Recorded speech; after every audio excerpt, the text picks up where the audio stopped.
eravamo alla richiesta di voto segreto da parte dell'onorevole Cracolici. Ha chiesto di intervenire l'onorevole Assenza. Prego, onorevole.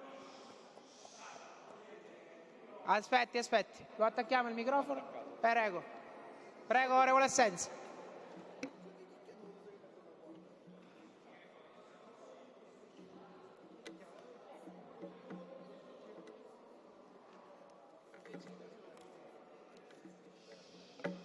Presidente, io ritiro l'emendamento perché non voglio creare ulteriori problemi al corso dei lavori. Chiedo che nell'impegno d'onore preso dall'onorevole Cracolici alla SEUS e all'AST si aggiunga anche l'ARPA, perché non possiamo rischiare. Ringrazio l'onorevole Cracolici per la bontà che usa nei nostri confronti di valutare attentamente, però è quello, Presidente, che questa maggioranza si merita.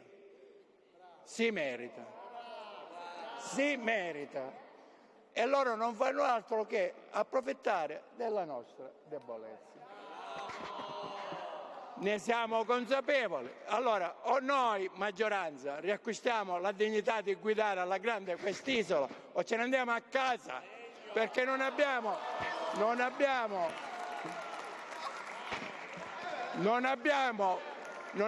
bisogno di farci dettare l'agenda dalla minoranza e dall'opposizione. Così come quando si ricompone un governo, non è che nel momento in cui ci si siede su quei banchi il problema è risolto, non è affatto risolto. E qualche partito di questa maggioranza lo ha dimostrato pienamente anche in questa sede. Quindi facciamoci tutti l'esame di coscienza, approviamo questo emendamento, ricorriamo al loro buon cuore se ci consentono, oppure serriamo i ranghi 44 deputati di maggioranza e dimostriamo di esserlo veramente. Grazie, onorevole Assenza.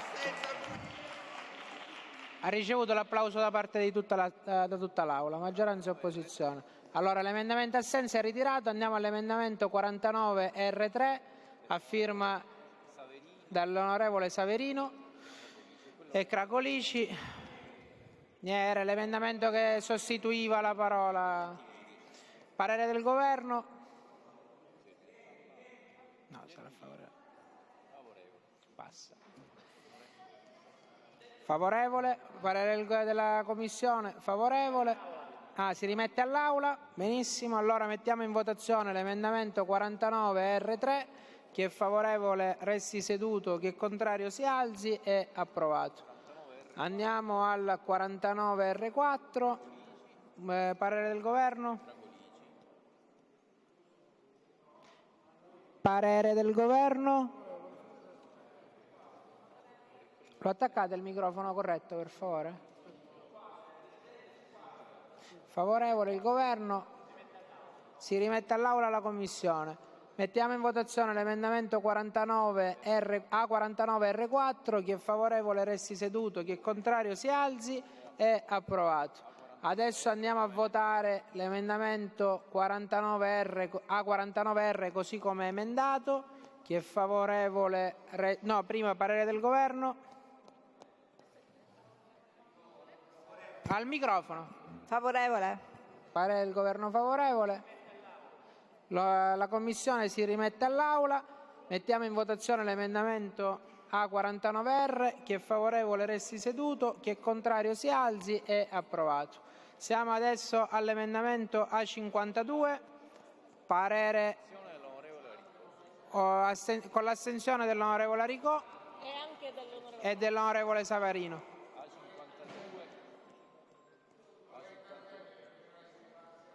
Prego, onorevole De Luca. No, Presidente, io senza aprire i fuorisacco, in conferenza capigruppo avevo detto che ero contrario a qualsiasi fuorisacco. Io ho aperto il termine degli emendamenti su richiesta dell'onorevole Schillaci per dare la possibilità alle opposizioni di partecipare.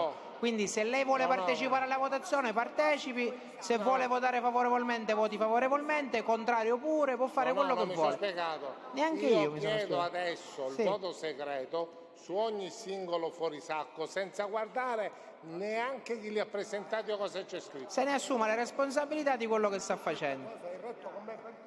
Allora, intanto io chiedo il parere del governo sulla 52. Parere del governo. Parere del governo. Ma non è che te posso fare ma quale merito? Favorevole. Benissimo, parere della commissione? Insegnate a scrivere a presentare l'emendamento. Favorevole. Mettiamo in votazione la 52. Chi è favorevole resti seduto, chi è contrario si alzi. È approvato. Siamo alla 53 dell'onorevole Grasso e altri. Parere del governo? Favorevole. Parere della commissione? Favorevole. Mettiamo in votazione l'emendamento A53. Chi è favorevole resti seduto, chi è contrario si alzi. È approvato. Siamo all'emendamento A54 che è del governo mi pare, pertanto chiedo soltanto il parere della commissione. Favorevole. Mettiamo in votazione l'emendamento A54. Chi è favorevole resti seduto, chi è contrario si alzi. È approvato. Siamo all'emendamento A55 dell'assessore. Chiedo il parere della commissione. Chi è l'assessore? È stato spiegato in conferenza dei capigruppo, se vuole lo rispiega. Siccome mi permetto di illustrarlo io perché la voglio illustrare in conferenza capigruppo, interviene sulla norma che riguarda i comandi, con particolare specifico riferimento al personale regionale comandato, sono pochissime unità, interviene sulla norma che disciplina il comando del personale regionale, in particolare circoscrivendo l'intervento alla fattispecie particolare del comando di personale regionale in favore di uffici giudiziari, perché per questo personale ci sono pochi uffici che ricevono personale in comando, per questo personale non viene pagata l'indennità giudiziaria e quindi questo personale viene penalizzato e non è possibile comandarlo presso gli uffici giudiziari. No, noi gliela paghiamo noi, siccome la norma prevedeva che non poteva essere pagata in assoluto, così consentiamo all'amministrazione di destinazione economica a suo carico di pagargli. Grazie. Parere della commissione? Favorevole. Mettiamo in votazione l'emendamento A55. Chi è favorevole resti seduto, chi è contrario si alzi. È approvato. Andiamo all'emendamento A56R dell'onorevole Venezia. Non si capisce. Venezia. Benissimo. Allora, parere del governo? Favorevole. Favorevole. Parere della commissione? Favorevole. Ok, allora mettiamo in votazione l'emendamento A56R. Chi è favorevole resti seduto, chi è contrario si alzi. È approvato. Abbiamo l'A18R, che è un emendamento tecnico delle tabelle. Mettiamo in votazione l'emendamento. Chi è favorevole resti seduto, chi è contrario si alzi. È approvato. Adesso dobbiamo dare il voto. Dobbiamo votare l'articolo 11 forse? Sì. Mettiamo in votazione l'articolo 11. Chi è favorevole resti seduto, chi è contrario si alzi. È approvato. E adesso dobbiamo dare i due voti finali ai disegni di legge.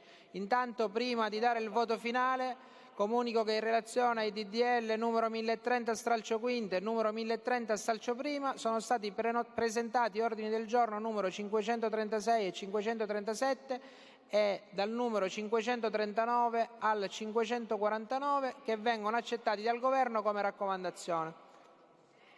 Mettiamo adesso in voto, diamo prima il voto finale al disegno di legge stralcio della quinta. Prendete posto. Chi è favorevole al disegno di legge voti verde, chi è contrario voti rosso. La votazione è aperta.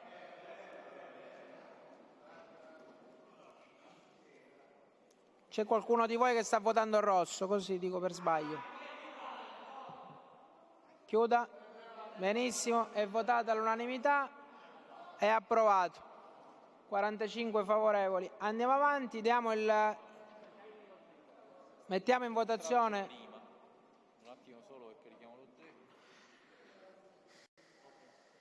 Diamo il voto finale allo stralcio della prima.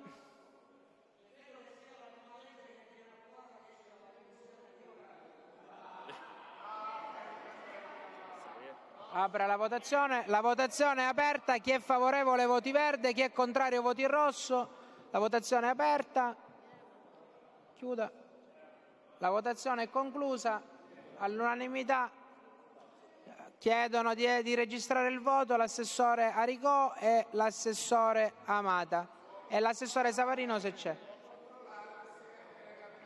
Le registrazioni di voto le dite al deputato segretario. C'era qualcuno che doveva intervenire ai sensi dell'articolo 83? Va bene. E allora chiedo all'onorevole Di Paola di sostituirmi.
Colleghi,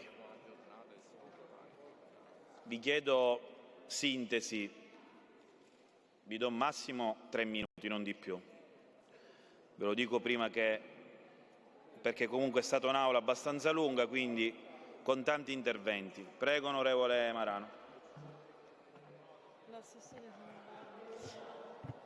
Presidente, rispetto sempre al tema di gestione dei lavoratori, vorrei intervenire per ribadire quello che fondamentalmente si è detto anche in queste ore. Continuiamo ad assistere ad una gestione del personale che mortifica i lavoratori, che penalizza chi ha superato regolarmente un concorso pubblico e compromette persino l'efficienza dei servizi sanitari essenziali. Ci sono operatori sanitari che hanno vinto un concorso pubblico a Catania e che nonostante ciò restano sospesi nell'incertezza a causa dei piani triennali del fabbisogno del personale che cambiano continuamente, anno dopo anno, sempre a discapito di chi aspetta legittimamente di essere assunto. Con la deliberazione 457 del 4 maggio del 2026 è stata avviata infatti una selezione interna per la ricognizione del personale dirigenziale e non dirigenziale sulla base del nuovo piano triennale del fabbisogno 2026-2028. Ebbene, proprio in quest'ultimo piano il fabbisogno di personale con profilo di autista presso l'Arnas Garibaldi di Catania è stato sostanzialmente azzerato per il 2026, rinviando le assunzioni al biennio 2027-2028. Una scelta incomprensibile e alquanto grave, soprattutto se si considera che gli autisti attualmente in servizio risultano in parte utilizzati presso altre amministrazioni, determinando di fatto una scopertura del servizio del trasporto sanitario e delle ambulanze. Per questa ragione ho depositato un'interrogazione parlamentare chiedendo quantomeno che una parte delle assunzioni avvengano nel 2026, ma intervengo perché chiaramente voglio sollecitare il Governo perché sappiamo i tempi di risposta delle interrogazioni, quindi chiederò in tutti i modi possibili di poter avere risposte più celeri. Da decenni l'Arnas Garibaldi, Presidente, affida all'esterno il servizio sanitario e del trasporto sanitario avanzato con le ambulanze per una spesa superiore a 1,5 milioni di euro l'anno. E in una fase storica in cui si continua a parlare di riduzione di spese alla sanità, capisce bene che non si capisce perché c'è una graduatoria con persone che hanno vinto un concorso e si affidano all'esterno servizi i servizi appunto senza attingere al personale che è già vincitore di concorso. È una situazione che genera precarietà, sfiducia e spreco di competenze. Quindi chiedo di avere un riscontro chiaramente in breve tempo e chiaramente lo solleciterò in tutte le sedi. Grazie. Grazie onorevole Marano. Ha chiesto di intervenire l'onorevole Adorno. Grazie Presidente, intervengo per portare alla conoscenza dell'Aula una vicenda che non può certamente restare più ignorata perché riguarda un diritto fondamentale, il diritto alla mobilità. Di cosa parliamo? Parliamo della metro di Catania, parliamo di una delle stazioni più importanti, quella di Galatea. Ecco, purtroppo, malgrado siamo nel 2026, il diritto all'accesso da parte di tutti non è garantito.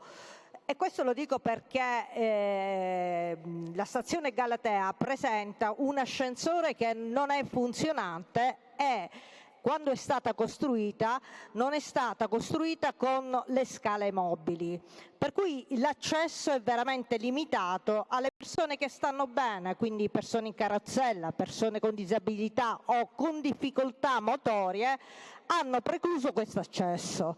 Ora sappiamo benissimo che la legge tutela gli spazi pubblici, le infrastrutture pubbliche e allora ci domandiamo come mai oggi e tutt'oggi ancora la Regione Siciliana non abbia fatto nulla rispetto a quella che dovrebbe essere una delle sue competenze, cioè dire la vigilanza e il controllo, perché se è vero, come è vero, che il servizio è esercitato dalla Circumetnea, è anche vero che la Regione Siciliana, oltre a fornire i finanziamenti, oltre a fornire la programmazione e la pianificazione delle strutture da porre in essere, debba anche garantire e vigilare sul servizio che è effettuato da FCE. Quindi in tal senso noi chiediamo alla Regione, al Presidente e all'assessore alla mobilità e alle infrastrutture quali sono le azioni che intendono porre in essere e quali siano le azioni e i finanziamenti che vogliono in realtà programmare anche per poter poi avere finalmente la costruzione di scale mobili permanenti, perché a tutt'oggi non è più concepibile che una struttura così di fondamentale importanza per la mobilità dell'intera città di Catania e non solo per l'intera area metropolitana sia così messa allo sbando. E allora, Presidente, vorrei che la metro di Catania, che talvolta tutti la definiscono come un'opera moderna, possa affiancare a questo aggettivo di modernità quello più importante di accessibilità e di fruizione per tutti. Grazie Presidente. Grazie onorevole Adorno. Ho altri 3 interventi. Vi chiedo meno di 3 minuti se possibile. Prego onorevole Spada, poi l'onorevole Burtone e l'onorevole Giambona. Presidente, volevo manifestare apprezzamento per la norma approvata in Aula che consentirà alle Forze Armate di poter finalmente riutilizzare il trasporto gratuito su gomma, un'iniziativa e una battaglia portata avanti insieme ai parlamentari del Partito Democratico nelle varie commissioni, insieme a tutta l'Aula. È stato un emendamento trasversale che finalmente è diventato legge. Voglio sottolineare a quest'Aula e purtroppo mi dispiace che non ci sia nessuno del Governo, che sulla provincia di Siracusa stiamo affrontando un problema legato all'assenza di pediatri.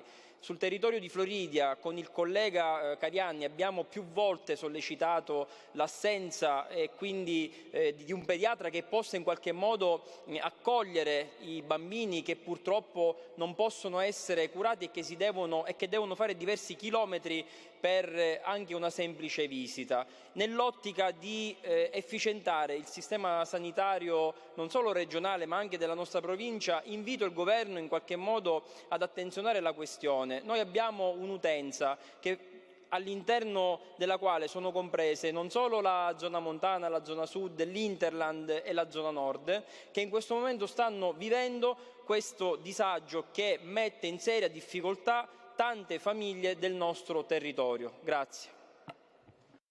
Grazie onorevole Spada, anche per essere stato celere, perché comunque l'ora è tarda. Prego onorevole Burtone e poi onorevole Giamboni. Presidente, in questi giorni è venuta fuori una notizia, c'è una sollecitazione da parte di alcune forze politiche nazionali, specificatamente Forza Italia, di calendarizzare nel Parlamento nazionale la legge sul fine vita. Io ho letto qualcosa, ho cercato di seguire il dibattito, mi pare che non si capisca come e quando questa legge si debba fare, soprattutto il come. Il timore che noi abbiamo è che venga fuori nello scontro tra le forze politiche di centrodestra una norma assolutamente inadeguata. Ecco perché io penso che l'Assemblea debba calendarizzare le norme che noi abbiamo proposto, i nostri disegni di legge, sia noi del Partito Democratico che il 5 Stelle, il Movimento 5 Stelle. Sono delle norme che noi pensiamo innanzitutto di dare alla Sicilia una legge precisa, ma anche una legge voto per sollecitare ulteriormente il Parlamento nazionale. Riteniamo che si debba fare, che non sia la nostra proposta e quella del Movimento 5 Stelle delle norme che vogliano travalicare il confronto politico. Deve nascere dal dibattito in aula la norma fondamentale di rispetto della vita, ma anche del rispetto della morte, di come si debba morire per alcuni che sono in difficoltà e che soffrono. Noi abbiamo fatto nel nostro Paese, in Italia, un percorso, prima quello del consenso informato da parte degli ammalati, poi il testamento biologico, la legge sulle cure palliative. Manca questo anello fondamentale, ripeto, per la dignità delle persone, che metta al centro la laicità dello Stato e quindi la possibilità che ognuno abbia la libertà di scegliere. Grazie onorevole Burtone, ringrazio anche lei per la celerità. Onorevole Giambona. A questo punto deve essere celere pure lei. Grazie, sì, molto velocemente, perché volevo appunto sinteticamente rappresentare come in questo pomeriggio molto intenso sono stati raggiunti alcuni risultati, ma ne volevo citare due in particolare, o quantomeno il primo degno di nota, perché siamo riusciti in questa seduta d'aula a superare quelle che erano le criticità previste dalla legge regionale 6 del 2025, che poneva grande pregiudizio nei confronti dei proprietari degli immobili adibiti a locazioni turistiche ed affitti brevi, in funzione di un articolo appunto previsto dalla legge in questione, la legge numero 6 del 2025, che poneva alcuni requisiti di natura strutturale, organizzativa e funzionali che di fatto rendevano impossibile la locazione di immobili appunto adibiti a case vacanze e locazioni turistiche. Questo naturalmente ha messo in allarme tutta la categoria, che si è fatto carico attraverso associazioni e comitati di porre in essere azioni di rimedio. Li abbiamo incontrati, io personalmente, anche altri colleghi del Partito Democratico, abbiamo presentato interrogazioni parlamentari, anche un emendamento a prima firma del collega Safina che è stato approvato. Questo sicuramente permette di mettere in sicurezza tutto il settore, anche con l'avvicinarsi della stagione estiva. Chiudo questo argomento per affrontarne un altro molto velocemente e per dire che, come oggi, in maniera inaudita, noi abbiamo previsto una norma che prevede la gratuità della circolazione delle forze armate nei mezzi di trasporto pubblico, di fatto prevedendo tutte le forze armate, i carabinieri, la Guardia di Finanza, la Guardia Costiera, la Polizia di Stato, i Vigili del Fuoco, il Corpo Forestale dello Stato, in sostanza tutte le forze dell'ordine, e viva Dio che sia così, ma in maniera inaudita da questo elenco, e l'ho già dichiarato durante i lavori quando abbiamo parlato dell'articolo, mancano i dipendenti dell'Agenzia della Dogana e dei Monopoli. Questo errore deve essere rimediato. È stato preso un impegno dal Governo e dal Parlamento, alla prossima operazione di bilancio dobbiamo intervenire. Grazie onorevole Giambona. Colleghi, a questo punto l'Aula è riconvocata per martedì 26 maggio con l'ordine del giorno come stabilito dalla Capigruppo quest'oggi. La seduta è chiusa.